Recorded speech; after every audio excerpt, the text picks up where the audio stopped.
എല്ലാവർക്കും ദേവികാസ് കിച്ചൺ റെസിപ്പീസിലേക്ക് സ്വാഗതം. അപ്പോൾ ഇന്ന് ഞാൻ ഒരു അച്ചാറാണ് ഉണ്ടാക്കുന്നത്. കാന്താരി മുളക് അച്ചാറാണ് ഉണ്ടാക്കുന്നത്. ഇത് ചോറിൻ്റെയും കഞ്ഞിയുടെയും കപ്പ പുഴുങ്ങിൻ്റെ എല്ലാം കൂട്ടത്തിൽ നല്ല അടിപൊളി കോമ്പിനേഷനാണ്. അപ്പോൾ നമുക്ക് വീഡിയോയിലേക്ക് പോകാം. അപ്പോൾ നമുക്ക് കാന്താരി മുളക് അച്ചാർ ഉണ്ടാക്കാം. അപ്പോൾ അതിന് വേണ്ടിയിട്ട് ഞാനിവിടെ 100 ഗ്രാം കാന്താരി മുളകാണ് എടുത്തു വെച്ചിരിക്കുന്നത്. ഇതിപ്പോൾ ഞാൻ പച്ച കാന്താരി മാത്രമേ എടുത്തിട്ടുള്ളൂ, പഴുത്തിട്ടുള്ളതൊന്നും എടുത്തിട്ടില്ല.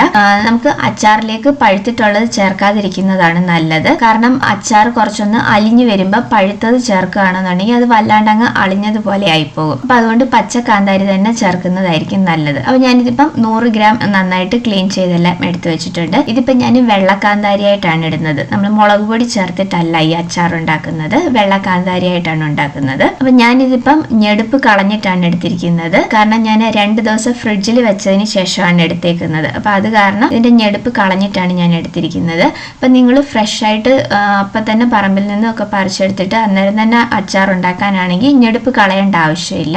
ഞെടുപ്പോട് കൂടിയിട്ട് തന്നെ അച്ചാർ ഉണ്ടാക്കാം. വെള്ളമൊക്കെ നന്നായിട്ട് തുടച്ച് കളഞ്ഞതിന് ശേഷം വേണം എടുക്കാനായിട്ട്. വെള്ളത്തിന്റെ അംശം ഒട്ടും തന്നെ ഇരിക്കാൻ പാടില്ല. വെള്ളത്തിന്റെ അംശം ഉണ്ടെങ്കിൽ അച്ചാർ പെട്ടെന്ന് തന്നെ കേടായി പോകും. പിന്നെ ഞാനിവിടെ വെളുത്തുള്ളിയാണ് എടുത്തിരിക്കുന്നത്. ഇതിപ്പോ വലിയ അല്ലി വെളുത്തുള്ളി ആയതുകൊണ്ട് ഞാൻ 1 കുടമാണ് എടുത്തിരിക്കുന്നത്. ചെറിയ വെളുത്തുള്ളി ആണെന്നുണ്ടെങ്കിൽ 2 or 3 കുടം വെളുത്തുള്ളി ചേർത്ത് കൊടുക്കാം. കാരണം കാന്താരിമുളക് അച്ചാറിൽ വെളുത്തുള്ളി കുറച്ച് കൂടുതൽ ചേർക്കുന്നത് നല്ല ടേസ്റ്റ് ആയിരിക്കും. പിന്നെ ഞാനിവിടെ മീഡിയം സൈസിലുള്ള 1 കഷ്ണം ഇഞ്ചി എടുത്തിട്ടുണ്ട്. അത് നീളത്തിൽ അരിഞ്ഞെടുത്തേക്കാണ്. അപ്പൊ ഇഞ്ചിയും വെളുത്തുള്ളി നീളത്തിൽ അരിഞ്ഞെടുക്കുന്നതിന് പകരം നിങ്ങൾക്ക് ചെറുതായിട്ട് വേണമെങ്കിലും അരിഞ്ഞിട്ട് ചേർത്ത് കൊടുക്കാം. അപ്പൊ ഇതെല്ലാം നന്നായിട്ട് ക്ലീൻ ചെയ്തതിന് ശേഷം വെള്ളം നന്നായിട്ട് തുടച്ച് കളഞ്ഞിട്ട് വേണം എടുക്കാനായിട്ട്. വെള്ളത്തിന്റെ അംശം ഒട്ടും തന്നെ ഇരിക്കാനായിട്ട് പാടില്ല. അപ്പൊ ഇനി നമുക്കിത് അച്ചാർ ഉണ്ടാക്കാം. അപ്പൊ അതിന് വേണ്ടിയിട്ട് ചൂടായ ഒരു പാനിലേക്ക് നമുക്ക് നല്ലെണ്ണ ഒഴിച്ചു കൊടുക്കാം. അപ്പൊ അച്ചാർ എപ്പോഴും നല്ലെണ്ണയിൽ ഉണ്ടാക്കുമ്പോഴായിരിക്കും കൂടുതൽ ടേസ്റ്റ്. ഞാനിപ്പം 2 ടേബിൾ സ്പൂൺ നല്ലെണ്ണ ഒഴിച്ചു കൊടുക്കുന്നുണ്ട്. അപ്പൊ എണ്ണയൊന്ന് ചൂടായി വന്നു കഴിയുമ്പോൾ അതിലേക്ക് നമുക്ക് കടുക് ചേർത്ത് കൊടുക്കാം. ഇനിയിപ്പം നല്ലെണ്ണയുടെ ടേസ്റ്റ് നിങ്ങൾക്ക് ഇഷ്ടമല്ല എന്നുണ്ടെങ്കിൽ വെളിച്ചെണ്ണ വേണമെങ്കിലും ചേർത്ത് കൊടുക്കാം. അപ്പൊ കടുക് ഒന്ന് പൊട്ടി വന്നു കഴിയുമ്പം ഇതിലേക്ക് നമുക്ക് വറ്റൽമുളകും കൂടെ ചേർത്ത് കൊടുക്കാം. ഇനി നമ്മൾ അരിഞ്ഞു വെച്ചിരിക്കുന്ന ഇഞ്ചിയും വെളുത്തുള്ളിയും ഇതിലേക്ക് ചേർത്ത് കൊടുക്കാം.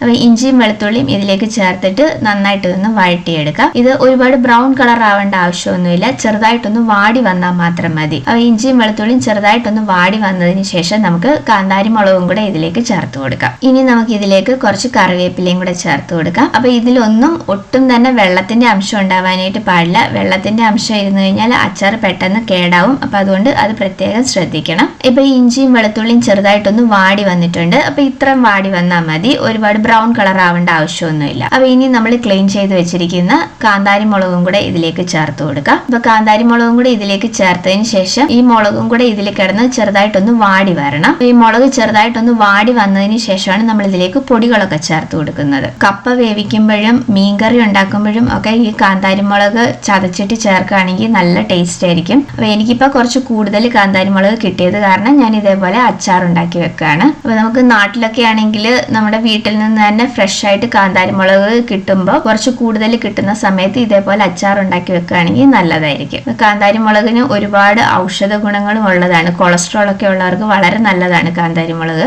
അപ്പോൾ നമ്മൾ കാന്താരി മുളക് എണ്ണയിലിട്ട് ഇതേപോലെ വഴറ്റുന്ന സമയത്ത് ചെറുതായിട്ട് പൊട്ടിത്തെറിക്കും. അപ്പൊ അതുകൊണ്ട് ദേഹത്തൊന്നും വീഴാതെ ശ്രദ്ധിച്ച് വേണം വഴറ്റിയെടുക്കാനായിട്ട്. ഇപ്പൊ നമ്മുടെ മുളകൊക്കെ ഒന്ന് വാടി വന്നിട്ടുണ്ട്. അപ്പൊ ഇത്ര മാത്രം വാടി വന്നാൽ മതി. ഇനി നമുക്ക് ഫ്ലെയിം നന്നായിട്ട് കുറച്ച് വെച്ചതിന് ശേഷം ഇതിലേക്ക് പൊടികളൊക്കെ ചേർത്ത് കൊടുക്കാം. ഇതിലേക്ക് 1/2 ടീസ്പൂൺ മഞ്ഞൾപ്പൊടി ചേർത്ത് കൊടുക്കാം. 1/4 ടീസ്പൂൺ കായപ്പൊടി ചേർത്ത് കൊടുക്കാം. 1/2 ടീസ്പൂൺ വറുത്ത് പൊടിച്ച ഉലുവാപ്പൊടി ചേർത്ത് കൊടുക്കാം. അപ്പൊ പൊടികൾ ഇത്ര മാത്രമേ ഇതിലേക്ക് ചേർക്കുന്നുള്ളൂ. നമ്മൾ മുളക് പൊടി ഇതിലേക്ക് ചേർക്കുന്നില്ല. കാന്താരി മുളകിന് ഓൾറെഡി നല്ല എരിവുണ്ട്. അപ്പൊ മുളക് പൊടി ചേർക്കേണ്ട ആവശ്യമില്ല. പിന്നെ നമ്മളിത് വെള്ള കാന്താരി ആയിട്ടാണല്ലോ ഇടുന്നത്. അപ്പൊ അതുകൊണ്ട് മുളക് പൊടി ചേർക്കേണ്ട ആവശ്യമില്ല. അപ്പൊ ഈ പൊടികളുടെ ആ ഒരു പച്ചച്ചുവയൊന്ന് മാറുന്നത് വരെ നമുക്ക് ഈ പൊടികൾ നന്നായിട്ടൊന്ന് മൂപ്പിച്ചെടുക്കാം. അപ്പൊ പൊടികളൊക്കെ ഒന്ന് മൂത്ത് വന്നിട്ടുണ്ട്. അപ്പൊ ഇനി ഇതിലേക്ക് നമുക്ക് വിനാഗിരി ചേർത്ത് കൊടുക്കാം. അപ്പോൾ ഞാനിപ്പം 2.5 ടേബിൾ സ്പൂൺ വിനാഗിരിയാണ് ഇതിലേക്ക് ചേർത്ത് കൊടുക്കുന്നത്. അപ്പോൾ നിങ്ങൾക്ക് വേണമെങ്കിൽ കൂടുതൽ വിനാഗിരി ചേർത്ത് കൊടുക്കാം. വിനാഗിരിയുടെ ടേസ്റ്റ് ഇഷ്ടമുള്ളവർക്ക് കുറച്ചും കൂടെ കൂടുതൽ ചേർത്ത് കൊടുക്കാം. ഞാനിപ്പം 2.5 ടേബിൾ സ്പൂൺ മാത്രമേ ചേർക്കുന്നുള്ളൂ. ഇനി നമുക്ക് അച്ചാറിലേക്ക് ആവശ്യത്തിനുള്ള ഉപ്പും കൂടെ ഇതിലേക്ക് ചേർത്ത് കൊടുക്കാം.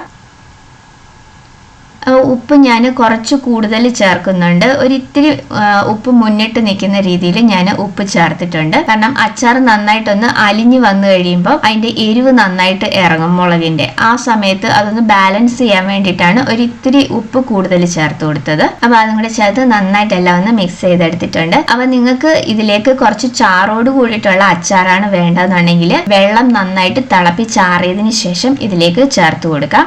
ഒരിക്കലും പച്ചവെള്ളം ഇതിലേക്ക് ചേർത്ത് കൊടുക്കരുത്. പച്ചവെള്ളം ചേർത്ത് കൊടുത്തു കഴിഞ്ഞാൽ അച്ചാർ പെട്ടെന്ന് തന്നെ കേടായി പോകും. ഞാനിപ്പം ഇതിലേക്ക് വെള്ളം ചേർക്കുന്നില്ല. ഇവിടെ കുറച്ച് ഡ്രൈ ആയിട്ടുള്ള അച്ചാറാണ് എല്ലാവർക്കും ഇഷ്ടം. അപ്പൊ അത് കാരണം ഞാനിപ്പോ ഇതിലേക്ക് വെള്ളമൊന്നും ചേർത്ത് കൊടുക്കുന്നില്ല. അപ്പൊ നിങ്ങൾക്ക് കുറച്ച് ചാറ് വേണം എന്നുണ്ടെങ്കിൽ നിങ്ങൾക്ക് എത്ര ഗ്രേവി ആണോ ആവശ്യമുള്ളത് അതിനനുസരിച്ച് ഉള്ള വെള്ളം നന്നായിട്ട് തിളപ്പിച്ചാറിയതിനു ശേഷം ഇതിലേക്ക് ചേർത്ത് കൊടുത്താൽ മതി. അപ്പൊ ഞാനിപ്പം ഈ അച്ചാർ ഫ്രിഡ്ജിലൊന്നും അല്ല സൂക്ഷിക്കുന്നത്, പുറത്ത് തന്നെയാണ് വെച്ചേക്കുന്നത്. നമ്മൾ ഇതിലേക്ക് ഒട്ടും തന്നെ വെള്ളമൊന്നും ചേർത്തിട്ടില്ലാത്തതുകൊണ്ട് ഫ്രിഡ്ജിൽ വെക്കേണ്ട ആവശ്യമില്ല. പുറത്ത് വെച്ചിരുന്നാൽ കേടാവത്തില്ല. അപ്പൊ നിങ്ങൾ വെള്ളം ചേർക്കുന്നുണ്ടെന്നുണ്ടെങ്കിൽ ഒരു 3-4 ദിവസം നമ്മൾ പുറത്ത് വെച്ചതിന് ശേഷം പിന്നെ അത് ഫ്രിഡ്ജിൽ വെച്ചിട്ട് യൂസ് ചെയ്യുന്നതായിരിക്കും നല്ലത്. അപ്പൊ ഇത്രയേ ഉള്ളൂ കാന്താരി മുളക് അച്ചാർ. എളുപ്പത്തിൽ തന്നെ ഉണ്ടാക്കാൻ പറ്റുന്നതാണ് ഇത്.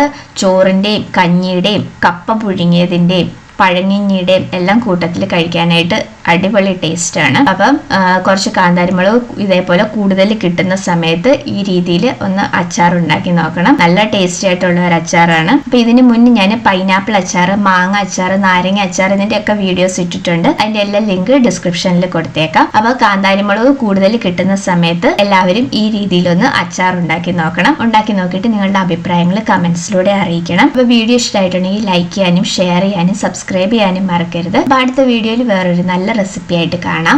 Thank you.